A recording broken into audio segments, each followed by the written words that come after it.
Alrighty, this is Cameron doing the breaststroke. I'm going to play this in slow motion so that we can just get a better look at everything. So, okay, here we go.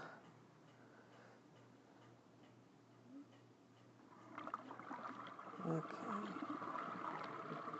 Good dolphin kick. Good pull. That's one thing I wanted to talk about. Like, you can't really see it here in slow motion.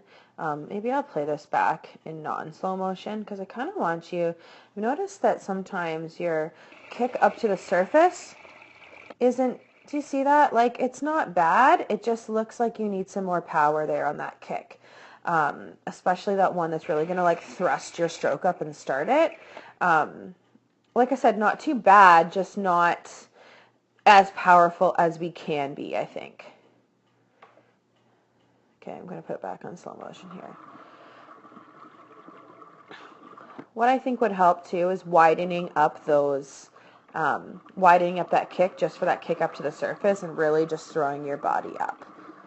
So good here on the surface.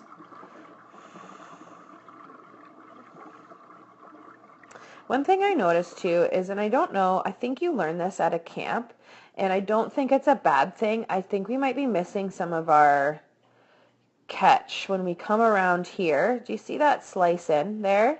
Slice, slice.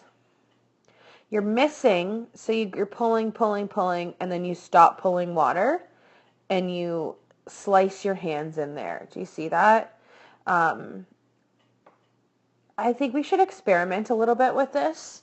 I don't think your stroke is bad by any means. I think it's a great stroke. I just think that we maybe need to try it out to see if we can get some more power. Okay? And we'll get that trying out turning our hands in towards our chest when our hands come around here instead of slicing, just to get that extra little propel up and out of the water for your breath, and then your shoot through. So that looks good there. Do you see how your legs there are kind of angled towards the bottom? I don't, you're finishing your breaststroke kick right there, okay? And your hips are pressed up to the surface, which is good, and then you press your feet up. I just don't know, this might be causing you a little, like that motion right there, where you're kind of angled down, might be causing you just a little bit of drag. So I think what I'd like to try is getting those feet a little bit closer to the surface when we finish that kick. Okay, let's continue. So let's experiment with that. Let's experiment with slicing those hands in. Getting that full catch around instead of the slice.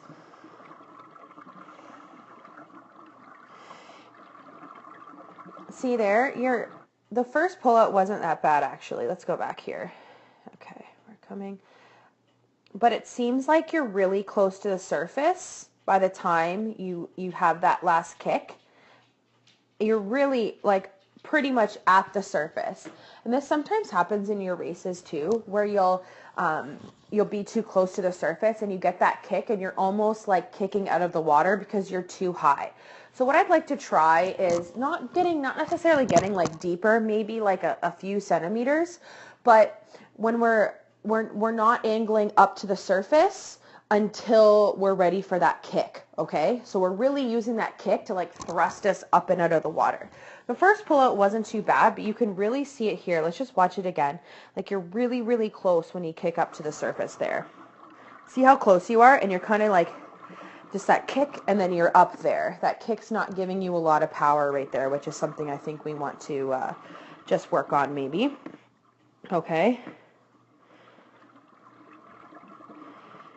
Good recovery. Okay.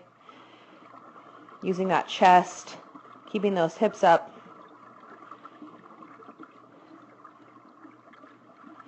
Good. Okay, so just those couple of things like we talked about earlier on the video was experimenting with angling those hands in and really pulling in towards the chest. This will just give you that extra thrust there at the end. Trying to get those feet up towards the surface when we're finishing our kick, and just that pull out, that kick up to the surface on your pull out. Let's see if we can be like a tad bit deeper, and that'll really allow us to get a really good thrust up to the surface for those first couple of strokes. All right, good job.